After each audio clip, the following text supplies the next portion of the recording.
aha mwanya oguru kushangwa hamurwa tabona kanso omuri rubanda guriyo no gukorwa bite motoka ziriyo zirabaho.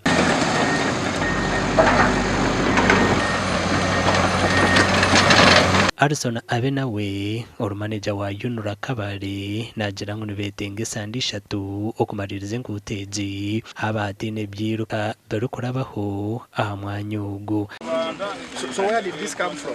Aharwa mukaga Minister wihanga habwe nguuto Musa Echweru akaragira ba UNRA okwigura omwanya ugu okubase ibintu byamaguzo kuza DRC hamwe na Rwanda. Ahanyuma ya Minister kuragira ba UNRA okwigura nguteji ebyiruka byona bikatandikiraho kutambura. Our teams are still on ground. We have mobilized the needed equipment and we are working.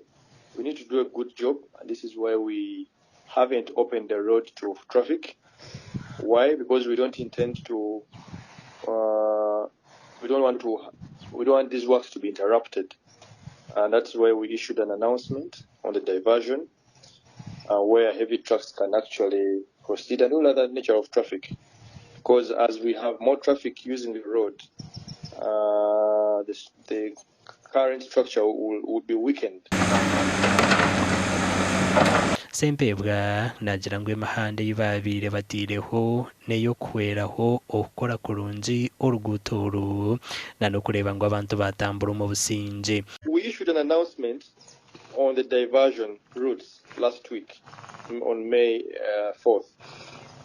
We announced the diversions for all nature of traffic at the moment. This is so that we can be allowed time to expedite the works.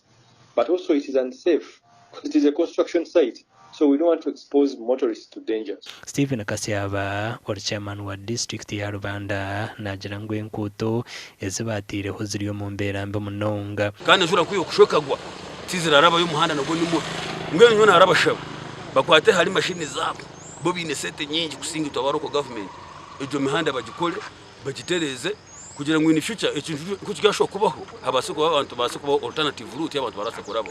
Echanga cha kigezi kiteganisibwe njurero kugwebirebi kandi abantu abarenjire 20 baferiremo amakuru agagasha kwa Job namanya.